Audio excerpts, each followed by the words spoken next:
Hey, I'm Lindsey Stirling, and I just did an interview on the Zach Sang Show. We talked about everything from my new Christmas album to Dancing with the Stars and how Zach is going to be on it someday to aerial violin work. So it's fun. Enjoy.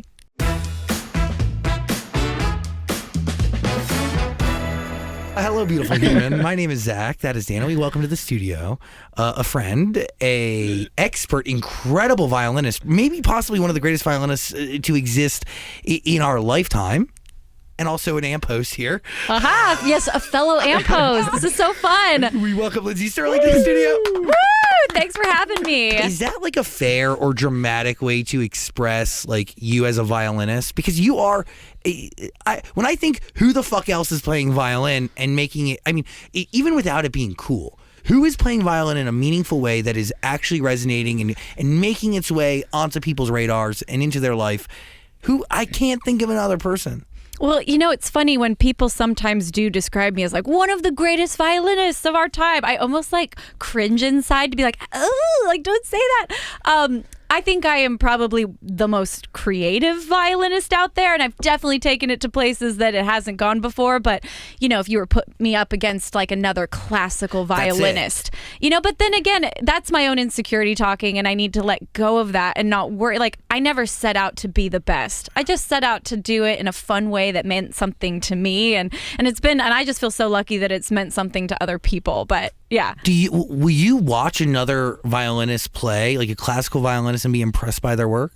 1,000%. Like, you know, the amount of time I put into my craft gets so divided because I'm like a costumer. I'm also a dancer. I now do aerial stuff. Like I'm a creative director. I'm an editor. I put, you know, lots of time into my craft, but it gets so divided where a classical violinist, they put all of that time into the performance and the technique. And so I watch a classical violinist play and it's just like mind-blowing to me because I know what it takes.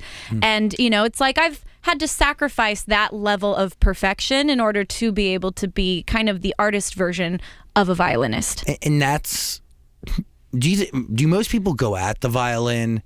Well, I think most people get into violin with the goal of playing professionally, and most professional violinists happen to be classically trained and play classical music, correct? Right. Very few tour. Right. Like with a normal pop band per se. Right. I mean, here's the thing is, as a violinist, you're taught to be really great at recreating. You know, like you're given a piece of paper that's got lots of black dots on it and all these annotations. And I was a classical violinist, you know, up until I was, 20. And so I just got so burnt out of being expected to regurgitate perfectly.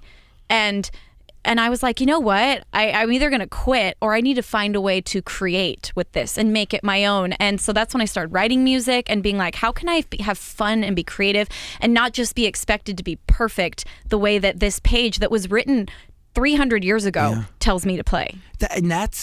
There's no creativity there. And there's nothing wrong with that. It just, for me, I've realized I'm like through and through a creative soul and being, and I needed to, be able to put that into it for me. So do you talk about sacrificing, the time you put into building this persona that is Lindsey Stirling, all the costumes, the aerial work. I mean, there is so much that goes into just a single fucking stage show of yours. It's actually absolutely wild. Oh, thank you. Do you sacrifice the sound of the violin to make some of those things actually work? I mean, 100%. Like when I'm dancing and spinning and jumping, it's like I work so hard to make sure that it is a good sound. Like I'm not going to go out there and sacrifice the sound to the extent where I'm like, sorry, it doesn't sound very good, but my pirouette was great. Like it's gotta, but the same way like a singer could probably sing a little bit better if they're not, dancing around. Yeah. So there's definitely a tiny bit of sacrifice, but I'm always kind of weighing it as I'm getting closer to tour and evaluating, all right, this choreography, is it the thing where it's just hard because I'm learning it, or is it the kind of thing where I need to pull it back, because you have to find that level of like that it's a performance. People don't come to see a perfect violin performance from me. They come to hear a great performance and see a great performance. So just finding that balance constantly of like, I can't sacrifice too much on either end. It's real. It is so fascinating because the truth is like you've built an entire universe around a violin. You are one of the mothers of Christmas. Well, thank you. I mean, this is your time. So when do we start Christmas planning in your year? So I started Christmas planning in February this year. Right? I've been in Christmas all year long. So what is this? It's not stop Christmas. Do you keep trees up?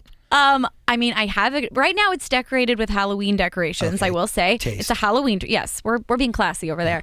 But this year was especially long of a season because I wrote a Christmas album in February and March, and then you're mixing it in April. Then you start kind of creating the music videos in the summer. Then you start planning the tour in the fall, filming a million TikToks along the way, and boom, I'm gonna be super ready for Christmas this year. How from tour to tour, because you've done this Christmas tour many times, but do you change it from year to year? Yeah, I always want to change it because there's always people that will say, I come to your Christmas show every year. They've kind of built it into their holiday tradition. It's Radio City, baby. That's right. I'm a new Rockette just with a violin.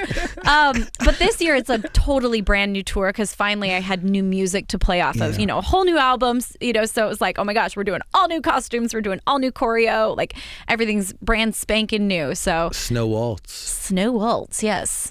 Did you notice I raised my nose as I said it? Like, what does that really mean?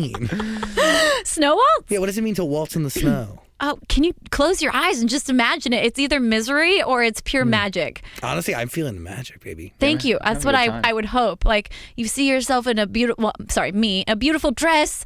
You can be in a dress too, though. It's 2022. And it's funny because that was just a temp name for for the song Snow Waltz. As we finished the writing session, they're like, "What do you want to call this demo?" And I was like, Snow Waltz. It was in 3/4. 3/4 is a waltz tempo and a waltz meter. And anyways, it just stuck and ended up being the whole album name. And like I said, it's either misery in your mind or it's magic. No, it's magic. No, I love it. You apply your classical ear to what you do every day. For sure, yes. I just heard it. Oh, thank you. There's a lot of pop musicians in here would not know what a fucking meter is or what meter a waltz has to, whatever the fuck you just said. Well, also, my experience on Dancing with the Stars also taught me what a waltz is, a traditional waltz. So who knew that Dancing with the Stars would help me even, musically understand certain things even more. I went to see you on Dancing with the Stars. You were so nice. I went with my mom. Oh, that's right. You are the kindest person. But also, you played you danced with your violin. You did the thing. God, Dancing with the Stars, and now it's on Disney Plus. It is, yeah. I recently went. I haven't been back to a taping since I was on the show, but my old partner Mark Ballas is on right now with actually Charlie D'Amelio. Oh, he's gonna win. Oh, yeah, he's gonna win. They're incredible. But I went back to support him because I was like, if you ever go back on the show, I'm going to be there front and center. So I went to cheer him on, and the amount of anxiety that crept into my body, one, as I walked into the studio, but secondly, at something on TV or Disney Plus, when you're watching it, you don't hear is this, every time the dancers are on the dance floor and they're about to start their dance, there's this. It's terrible. This click that counts you in, and everything in your mind goes blank. Every muscle in your body tenses up as you know that you're about to go live doing a foxtrot in heels and pretending like you're a dancer, and you're just like, I do not know what I'm doing. It's absolutely terrifying. But anyways, it was just funny the amount of anxiety that muscle memory came back to me just sitting in that room, even though I was just enjoying.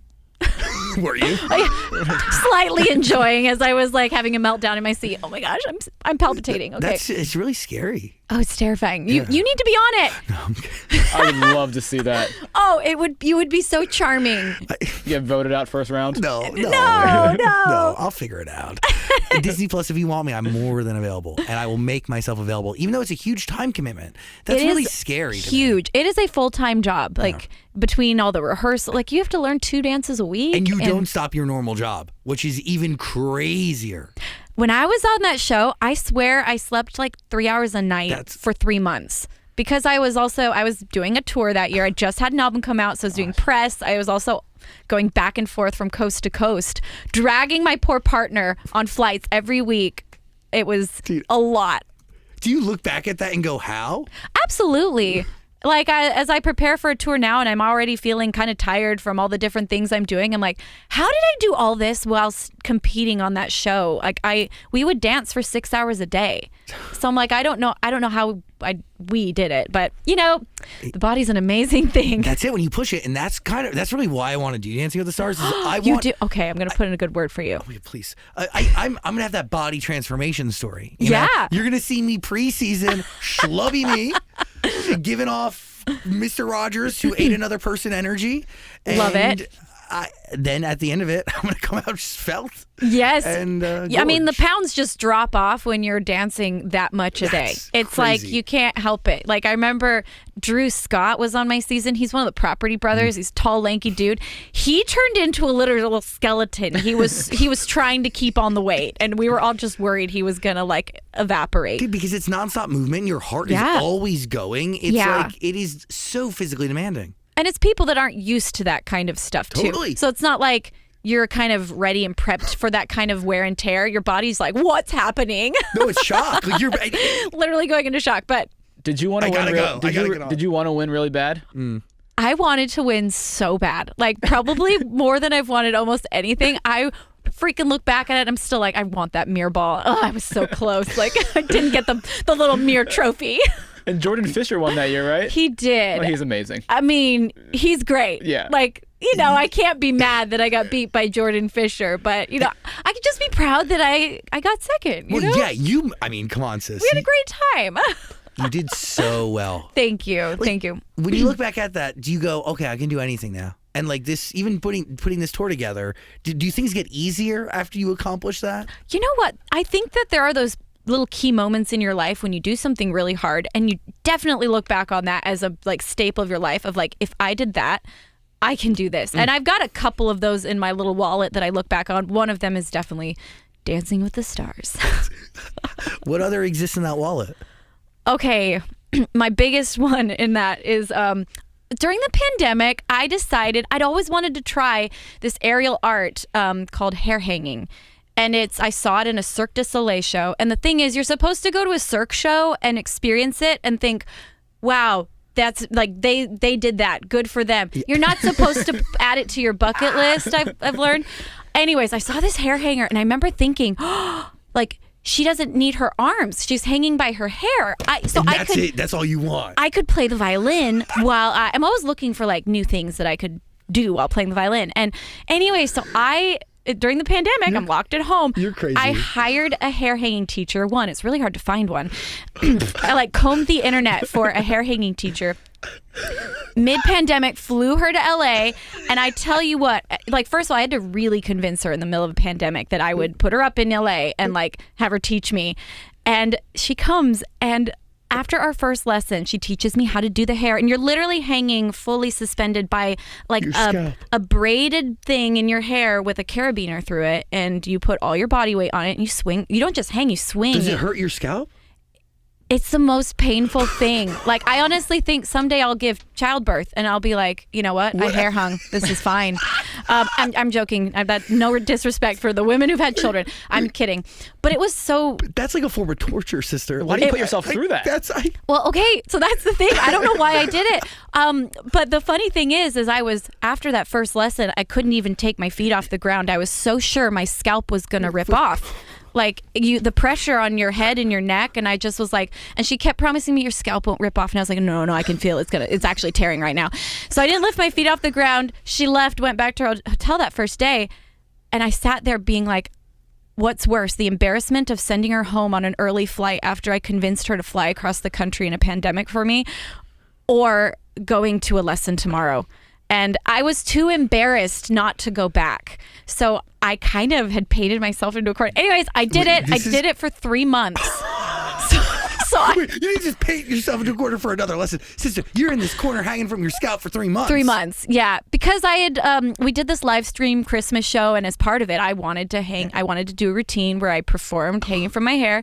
So I did it for 3 months to do that routine, and then after that, I had originally planned that it would be a part of my new show, and like, but after that, I was like, all right, done. I did it, and I've never been more proud of myself. Wow. Check. And so now, whenever I'm having a hard time doing something, I literally like, sister, you hung from your hair. Yeah, I saw that video. Oh, you did? And I was like, holy shit, that looks like the most painful thing ever. Oh, turns out it is. It was, yeah. And the worst part was I asked my coach after like our third lesson, and I'm like literally sobbing. I'm like, it gets easier, right? And she's like, no, but you'll get used to the pain. You'll like learn to understand the pain. And I was like, well, then I'm out. Like, what? But you also were playing the violin by hanging from your hair. Yeah. How do you focus on that? Oh, anyways, it was just really hard. Why did I do it? I actually don't know. No, but it's amazing though. But you could say you've done it and you can do it. Well, and it really is fascinating how far you can push your body. We were talking about that a second ago. And like, the process of like taking deep breaths through the process and also the power of mind over matter of like when every time I would start till the last time I did it, the thought would go through my head, like your scalp is going to rip off. Like or your neck is going to snap. But I would remind myself that like you've done it before. And it didn't happen. Like, and I would talk myself through the process. And it's amazing, like, what you can do when, because we have pain receptors because they're trying to keep you safe. Yes. And we've attached that to like, oh, if I'm in pain, that's terrifying. And the pain goes beyond just pain. It goes into like flight or fight. And so if you can convince yourself that you're not actually in danger. Anyways, it's a whole mental thing, but... It is all mental, though. It's very mental, You can rationalize things in the moment in your head that push you to actually go forward with something. Totally. So next time you're all on the treadmill and struggling, you remind yourself, I'm not going to die. So do you finish this album and then just start crafting a whole stage show for it? Yes. So what is that process like? Do you just listen to the songs on repeat and just let your mind go? What is it? Pretty much. Like, well, I kind of have like... just a little bucket of ideas that I've like always liked, whether I've seen them in other shows and thought, oh, I want to like let that inspire me, or, oh, I had this idea years ago, but we weren't able to do it. So it's always fun to then like almost revisit that little well of ideas and think, oh, what fits with these songs? Like, mid-song costume changes. Always wanted to do it. Someday I'll find the right song that in the middle of the song, like the dress rips away and suddenly I'm in hot pink. I don't know. You know what I mean? Like there's just all these things that I'm like, I've always wanted to do that. And so, yeah, even while I was writing the album, I kept thinking of things like, oh, this is a perfect opener. This song is great for the opening, or I need to write a song that feels great for the aerial to like go up in the air. Like, so it's fun to kind of, I feel like I've done the cycle so many times now that they all kind of blend together. And while I'm writing the music, I'm also like thinking of music video ideas or thinking of how it fits into a show, because it's just so much a part of the music to me now. It's a part of the brand, right? Like it is a part of the experience of Lindsey Stirling. That's the thing is like I always want people to come to my show and really just get the full experience. I want them to feel like magical. And I always think as I'm planning a show, like what are the staple magic moments? And in every show, I always plant a couple where I just want it to feel like when I was like a teenager and I was at Disneyland and it snowed on Main Street during the fireworks show. And I was like, oh, and I just felt so magical in that moment. And I want there to be little moments in the show that make people, like adults and children, feel that sense of like, oh, like a moment that when they go home, they're going to talk about their favorite one of those. And so there's a couple in my show that I've planned already. And it's so fun as a performer. And it makes the show feel brand new every night, because as you're doing it, you like know it's coming. And then you get to watch people's faces light up or smile or laugh at the little quote unquote magic moments. It's so fun. And this is something that you have the luxury to do, even monetarily, because core is just you. Right? There's no band. Like, you have this ability to... It's true. It's you and a violin. Me and my violin. I mean, I definitely... I build crazy shows around that, but because, like, you could do, like, an Ed Sheeran thing and have a fucking monitor behind you, but nah. That's true. I could. It's... so much of my show at this point is like involving not only like the band is there, but like involving their personalities into the show. And like also I've had the same dancers for years, and like my fans know their names. And like I said, it's a lot about personality too. So not only just the spectacle, but finding moments that are like funny and allowing, like, even my tour manager now has a bit in the show because he's very funny. And so really finding out like this family that I've toured with for years, realizing, oh my gosh, like who knew that you were good at that? Like, let's let's put that into the show. Even my dog ends up on stage. Like any resource I have, I'm definitely going to pull the strings and be like, people love dogs. Let's put her in a tutu and have her do something on stage. It just makes it fun. But I mean, the outfits are crazy. The stage show is insane. And do you have to go to certain venues for the aerial stuff? We do. We have to like really make sure that the venue can handle, lifting me and 2 dancers up into the air and all that fun stuff. Do you do that because you just want to make it fresh or just push yourself to a new limit, or? I think it's a combo. I mean, I love to learn new things. I think it's actually really good to learn new things as an adult because we get so in our routine, and being bad at something becomes so uncomfortable. It's like I hate being bad at this. And so a lot of times as adults, we don't venture there. And so I like to constantly, or not constantly, but every so often when I realize I'm getting kind of rote in my routine, it's like, well, I should learn something. I should be a student again. And aerial started one as hair hanging, but then I was like, well, what else could I do to kind of keep, I enjoyed the thrill of being able to like go up and learn a new craft. So anyways, it was really fun to start to add that into just my life. So hair hanging comes first? It's not supposed to. Jesus Christmas. When I went to I now do a hoop routine, and at first my coach was being really easy on me, and she was like, this is painful, like this is gonna hurt, because it's all very uncomfortable. And then my second lesson, she's like, I saw a video of you doing a hair hanging routine. She's like, if you can do that, I am not going easy on you anymore. So yeah, definitely hair hanging is not supposed to be your intro, but I'm odd. You seem so innocent, and you're so kind and empathetic and compassionate, but you're also crazy. A little odd, yeah. You're a crazy creative who really likes to push themselves and see how far they go. Like, yeah, it's like whether it's a blessing or a curse. I think it's both. I think it's the only reason you're here today. I think so. It's always like, what can I do that's new? How can I surprise my fans, or how can I just keep myself excited about this? I do. Well, yeah, it's just even violin. You took it to where you could until you had to fucking make it light that shit on fire. That's right. Light it up. I can't believe you make your own costumes. I do. How long's that? It must take hours and hours and hours. I mean, it's funny. I kind of divide and conquer. So I literally will go down to the fabric district, pick out the fabric, draw the design, and then a lot of times I'll have like a professional seamstress put it together.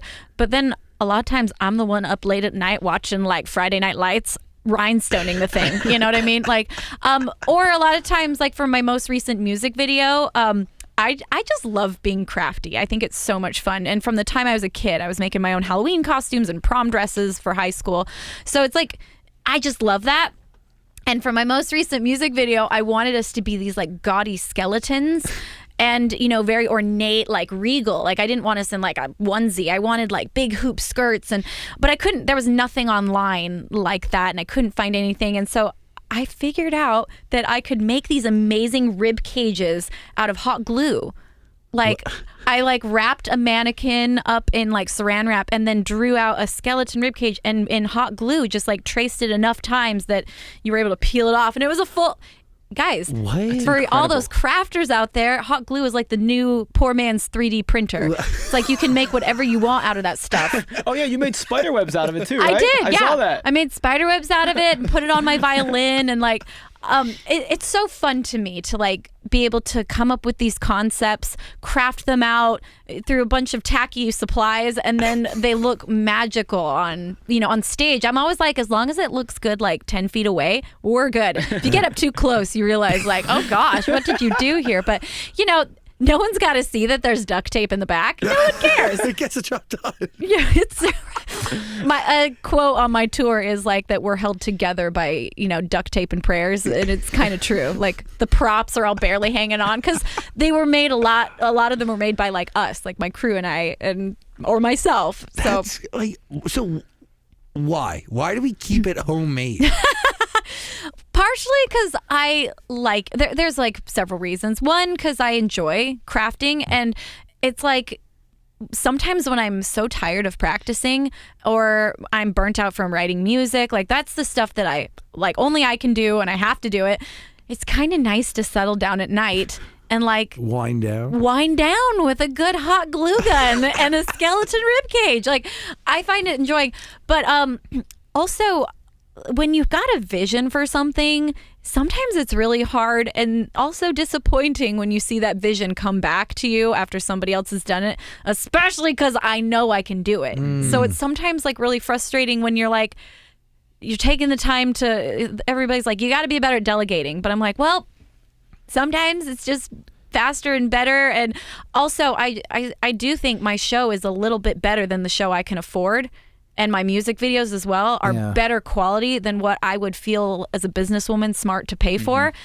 Because I do so much in-house and I figure it out, or my crew guys are like, we're going to Jimmy rig this ourselves. And so our show is probably bigger than the kind of budget we have because of that. What do you think you can't do?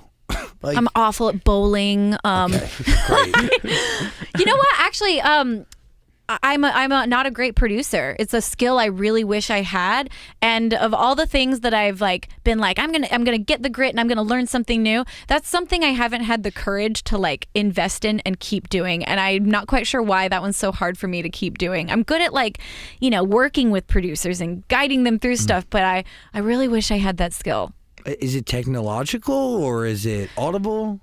I think it's a combo of both. Like, when you hear an isolated buzzing sound and you're like, well, that sounded good when I put it in the mix. So, like, great producers hear these weird sounds and they just see how it fits into the puzzle. They know. And I just haven't put in the time enough to know, if that makes sense. But you can, you still think you can do it if you put time in. I think we could do a lot of things if we put the time in. I mean, I'm obviously a musical being. Yeah. I'm a tech person. I edit my own videos.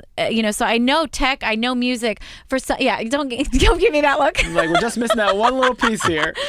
Yeah. So it's probably a bit of a confidence thing of like, I get self-conscious. Writing has always been something I'm super self-conscious about too. When I go in a studio to write with someone, a writing session, I get really nervous. I sometimes have to like sit in my car for like an extra 2 minutes just to be like, you got this. Like, you're good at this. You're fine. Like, get in there. Right. It's just hard for me. But is it the vulnerability side? Is it? I think it's it might be a little bit of a control thing of like realizing that when you walk into that room, not control, but like you really don't have any control. I like to walk into every room, every performance, every whatever, really prepared. Like, I know where we're going. I know what's going to happen.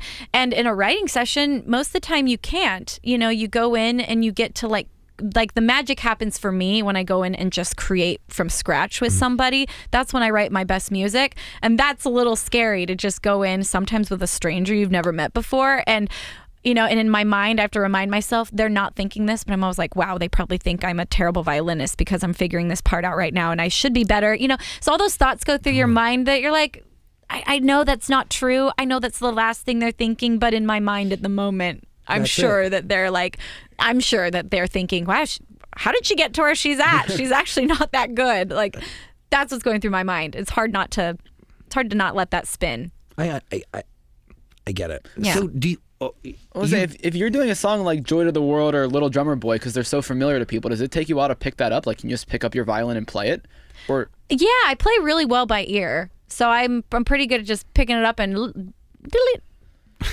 just like that. Just love it. So what do you have to do to make these songs your own? Because you take some of these songs that have been heard 1,000 times. Like, yes. how do you think, how can I make this Lindsey Stirling and not like everybody else? Yeah. Well, Christmas music, I actually do feel really confident as an arranger. I think that's something I'm really good at. And so Christmas albums are so fun for me because it's like, the assignment's right there. I know exactly what I need to do. I know that I can figure out this melody. But then it's like, okay, yeah, what's the reason why anyone would want to hear an instrumental version of this song? Like, why would anyone want to hear mine? But it's always fun to think of like, well, sometimes the violin could be a little challenging to write music for because you're like, there's not that voice that people gravitate to. So like, but also it's like, well, okay, well, what's the positive? Oh, the violin can play a lot faster than the voice can sing. Celtic music. Like, I did Joy to the World in a Celtic style because to me, Celtic is the most happy music you can make. It's like the most joyful. So it made sense to do Joy to the World in like a Celtic style, and no one had ever done it before. And so it's always fun to just think of like, how far can I push these songs into unique styles that only a violin could do? Feliz Navidad was super fun because I was like, no one's really pushed this in a super like flamenco direction, and it's a Mexican heritage song, and I was like, well, let's really push it into that genre in a fun way that usually it would be a little harder for a vocalist to push it that far. So it's always, I guess for me, it's just like, how far can I push it over here or over there? Well, that beat on Sleigh Ride is pretty cool too. Oh, thank you. Yeah. Thank you. It bops. It really does. You are in the sleigh. Let's go. What do you think? Are you good? Oh, I thought you had to say something. No, I want to know, like, do you find writers that you like to work with consistently because maybe sharing or second guessing yourself in the room, like with consistency and comfort, like there is something to picking the right people. Absolutely. And I do have my people that I go to consistently, and it's like, but whenever I start to write like a new, especially original music album, to kind of get myself like almost shocked back into it, I like to write with people I've never written with before. It kind of, because it's almost like it is a skill that when you're unpracticed from it, the same way if I don't practice my violin for weeks, like I'm going to really struggle, I'm going to take a little bit of a struggle to get back into it. And writing is the same way. When I haven't written for a while and I've been touring and doing all this other stuff, going back into the room with someone again is like, oh, like I got to get my muscles warmed up. Like that side of my brain has to so for me, it's almost really good to go in with people I don't know to kind of force me really outside of that comfort zone. And it helps me make an album that doesn't sound exactly like my last album by working with some new people. And then once I've gotten back in that mode, I then return to my favorites and because by then I've kind of maybe figured out a slightly new twist on what I'm doing.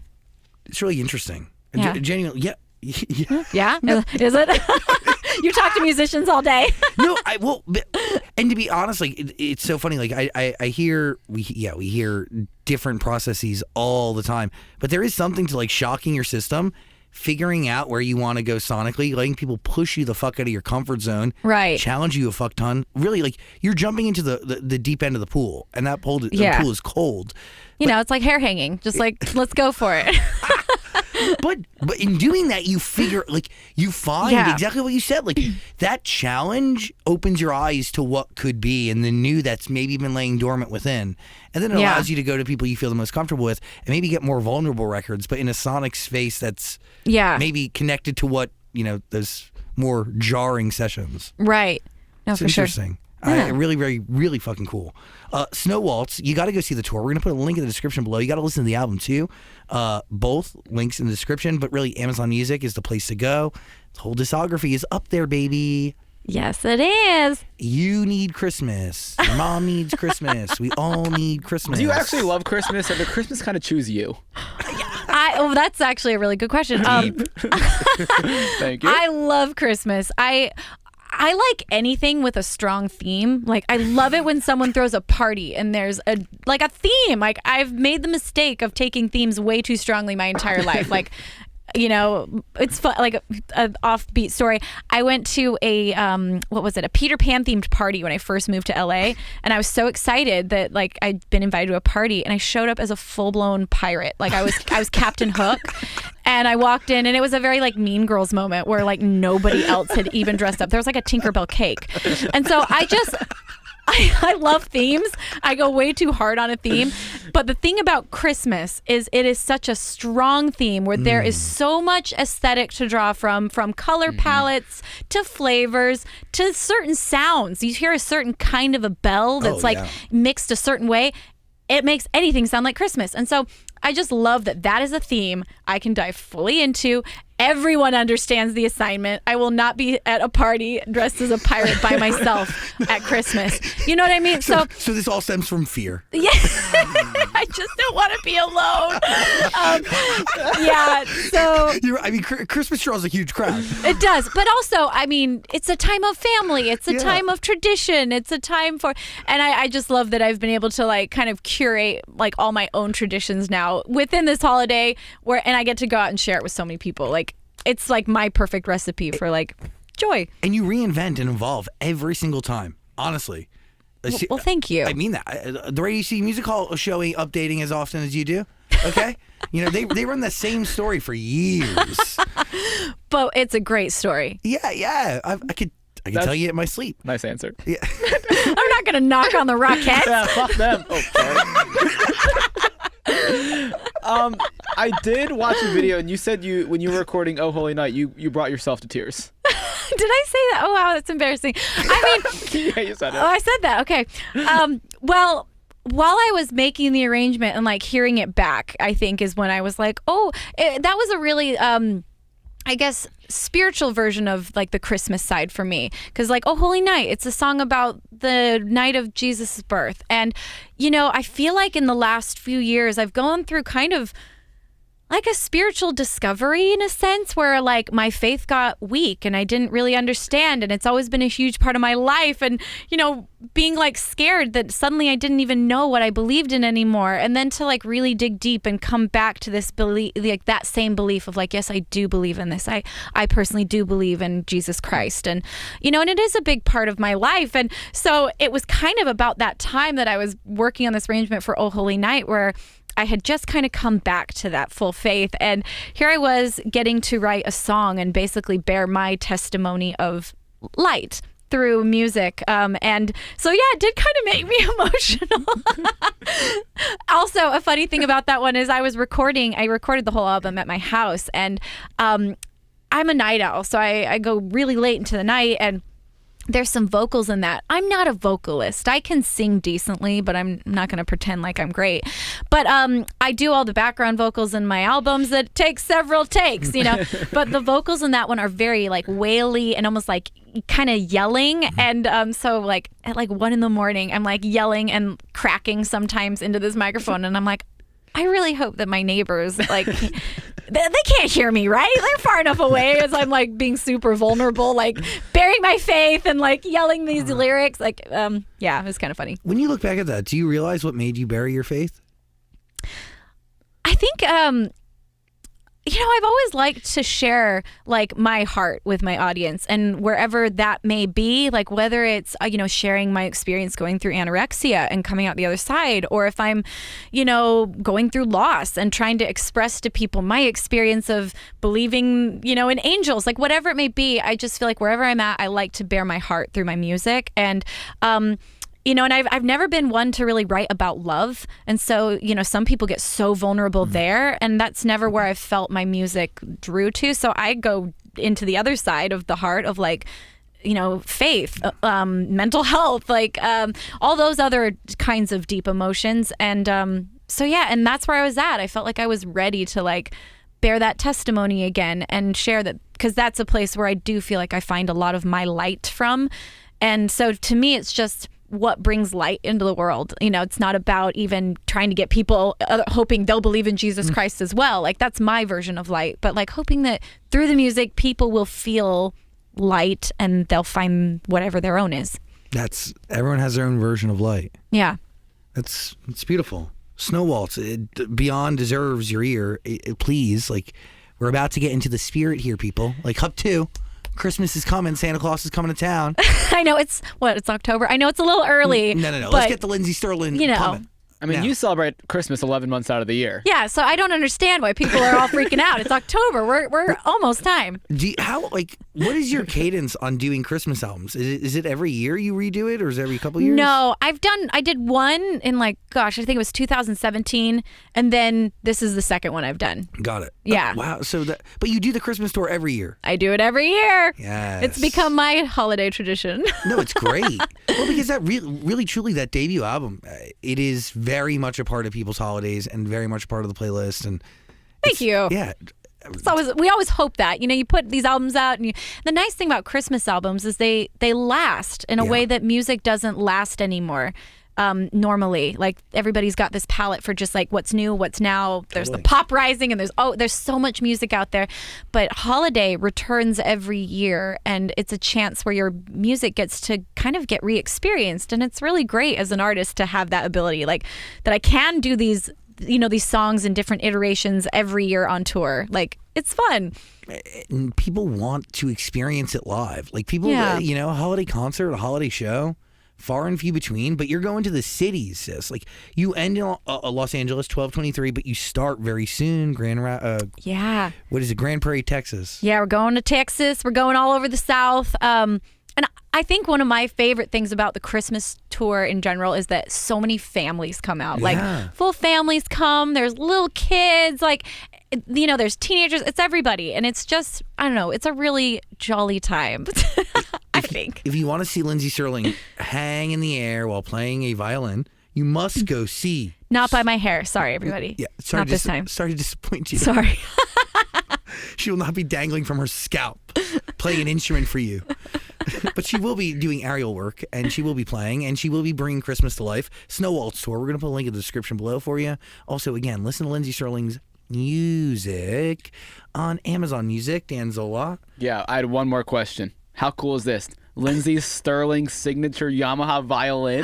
Yes. That's awesome. I have a violin, which was really fun. I mean, Casual. Yeah, casual, just dropping violins. But yeah, it was fun to get to like kind of custom, you know, I guess I should say I customize all my violins at this point. I know things I like on them. And so I made a violin, you know, with Yamaha that has like the things that I love in a violin. And, you know, now anybody can get it. How many of your own violins do you own?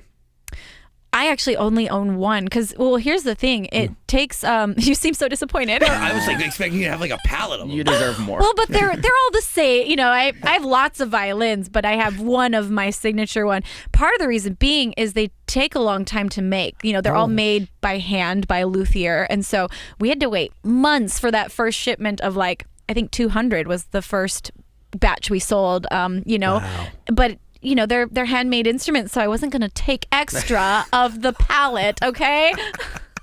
Yeah, okay, good point. You know? I don't know why I heard Yamaha. I was like, oh, like there's no way. They have to be mass producing these somewhere. No. They've got a system, but still, like Handmade. violins have to be crafted by, like the good ones Yeah. have to be crafted by hand, you know? That's really special. I know, they are special. Well, get yourself a Lindsey Stirling Yamaha violin. Whether for you play or Christmas. not. Get it for bring it to the show. She'll sign it for you. Go to the Snow Okay. Waltz Tour. I'm committing you to this. Making her plans for her. Sounds good, Zach. No, I mean if somebody's going to make a huge commitment by going to buy this violin, true. and then they're going to show up to the concert and they're going to enjoy it, and then they're going to stalk you out, find you to sign it. What do you say? You can't say no. Can't say no after that. That's a lot of effort. Can't say no. They've gone a long way to come to you. But seriously, we're going to put a link in the description below. Listen to Lindsey Stirling on AMP. First and foremost, every Wednesday at 5. Yes. Oh my gosh. Yeah, we're coworkers, everybody. Yeah. Woohoo. Lindsey and friends. It's a good time. Yeah. And it's always different. I listened to the last week's episode. You had your managers on. Oh, you listened to last week's. That was Yes. funny. Yeah. My managers came on. Sometimes we have, you know, other musicians or actors. Sometimes it's literally my friends. I'm really excited for the tour episodes though, because we'll be in a different city every day. How great. And just, I'll be chatting with I'll probably be just bothering my tour crew and like getting them on the show, which will be really fun. That's awesome. That's exactly what you should be doing. Absolutely. Lindsey Stirling on AMP. Listen to her music on Amazon Music and go see the Snow Waltz Tour, please. Lindsey Stirling. Everybody, thanks for being here. Thanks for having me. I appreciate it.